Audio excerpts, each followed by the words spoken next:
Hey everyone, welcome back. And if you are new to the channel, welcome. My name is Drew. And I'm sure you've heard the argument, which has been around for a long time, of what is the more valuable category of a college degree?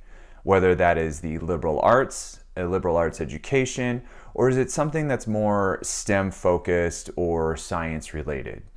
And these two are very competing in many ways, and what you may have seen recently is this shift towards the STEM related degrees. And many would feel that liberal arts education is sort of outdated, archaic, and it really doesn't provide an immediate tangible value upon graduation. Well, I found a book that is called In Defense of a Liberal Education by Fareed Zakaria that sort of lays out the argument for a liberal arts education and the value it creates to this day. The book is a few years old, but I think the argument is timeless.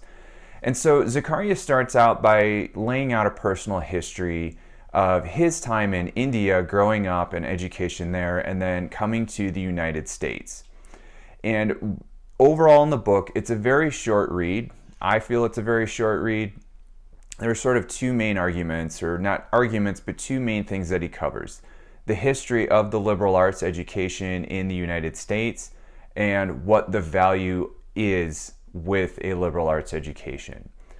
And so with the history of it, people will argue today it's problematic because with a liberal arts education, there's such an emphasis on research with a lot of faculty that those who are pursuing tenure track positions are putting more concentration or more energy towards the research. So rather than teaching a lot of the liberal arts education or liberal arts classes as they were originally intended, the faculty are starting to create classes that match their research interests and sort of become more efficient. I can teach while teaching about something that I'm currently researching. And this is where you get those very specific, somewhat obscure classes that the general public likes to critique when looking at classes offered at a higher education institution. So within higher ed circles, the fictitious title of the class that we always like to use in our jokes is the underwater basket weaving classes. It means nothing to a general education, and it really means nothing in terms of employability. So why are these classes being offered? And these are the ones that critics of higher education will look at when questioning the value of a college degree in general. So that is one current issue that higher education institutions are really sort of struggling with. And the other thing is, if you are seeing an increase in technology the way we are today, those jobs are in high demand and they pay more. So if you are focusing on a STEM or a technical degree, you're getting that tangible benefit. You know that you are getting a degree that directly relates to that career. So you know, even entering college, this is where that path leads. You can't really say that with the liberal arts education. I can because I work in higher education, but if you're new to college and the college life, the path isn't linear and it's very vague. There are options with it, but you really sort of have to chart your own path. So Zakaria lays out that historically, and with higher education in the United States, you really didn't attend an institution unless you were intending to become a member of the clergy or a religious leader. And he kind of talks about how as American culture evolved in the early 16 and 1700s, and this was even advocated by the first president of Harvard, who believed that electives build a better student. And going straight forward with a specific degree doesn't really create someone who matches society. So to break that down a little bit further, American culture at the time and currently today, what you'll see, it's one that prides itself on technology and always adapting and advancing. And it's also a culture of individualism. And this is where you can start to become that person through the electives and the liberal arts education. And Zakaria even points out that today the liberal arts education that is offered is much more loosely structured than what was offered in a lot of these original institutions in the past, which are a lot of the Ivy Leagues. So then you would have a lot of focus on historical literature and philosophy, and you'd really discuss what that meant and how it translated to society. But today you're not really getting that as strongly as you could. And that's where you're starting to see a lot of those underwater basket weaving classes being offered, and really sort of a mishmash of the liberal arts education. So when Zaccaria moves forward with arguing the value of a liberal arts education today, he talks about a few things, and there is one thing that was very well said to me, or when I read it, and he said that liberal arts education trains you to think better. And to think better, you need to write better. And I think that is perfect. Because what you see, or what I at least witness when working with students, is if you're going to be a scientist, if you're going into a STEM field, yes, you need to write lab reports. But they're very technical. This is what I did, this is my hypothesis, this is what had happened during the experiments, here are my takeaways. You don't really need to add much context beyond that. You don't need to add much opinion or how it relates to anything else, because you are specifically talking about that single experiment. The other thing that Zaccaria points out in relation to this is a liberal arts education also allows you the ability to really start to censor what you're thinking and formulate your thoughts to express your opinions and ideas.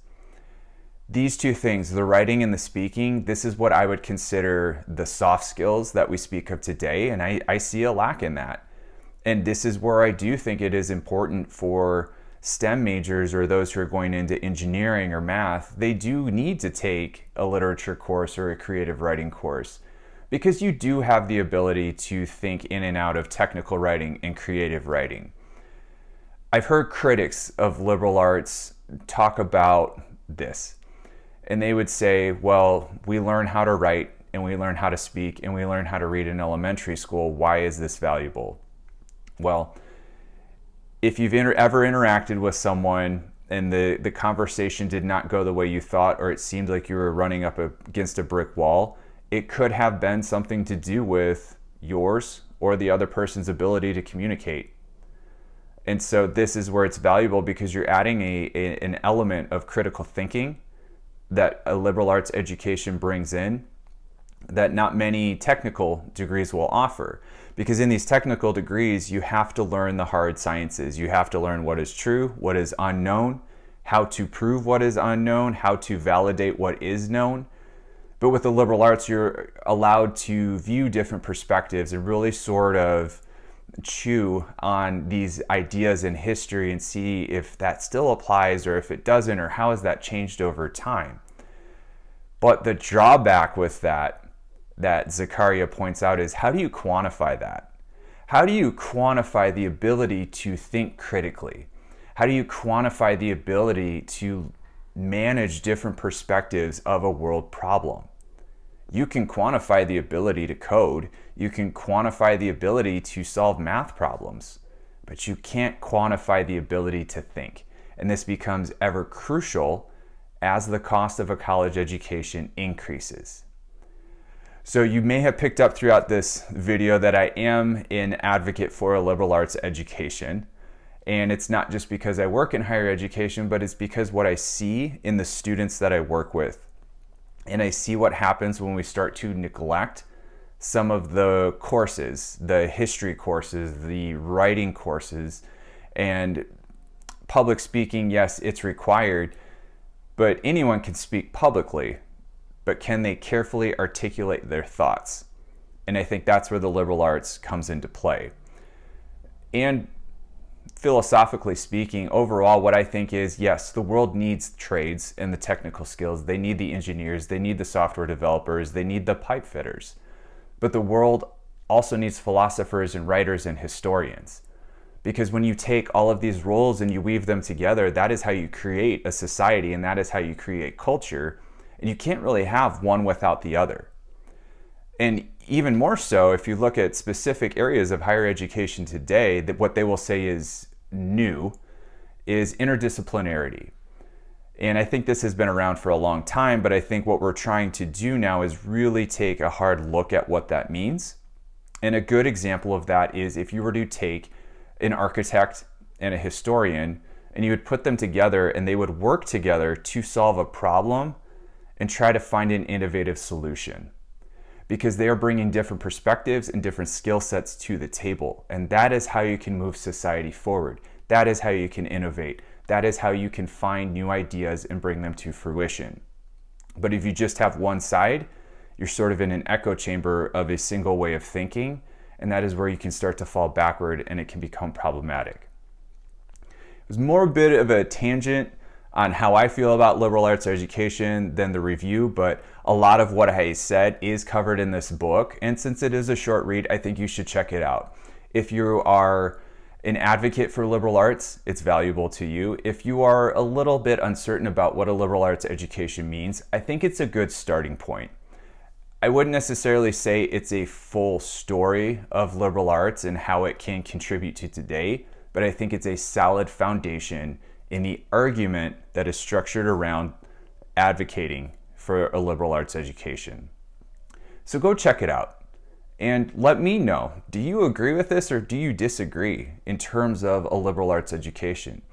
Do you think it's expensive? Do you think it's still valuable? Is there a new idea that you have how we can still have it without entirely devoting a full degree to it? So let me know in the comments. And if you want to continue to see more reviews like this and learn more about what higher education is today, don't forget to hit subscribe. And with that, I will see you in the next one.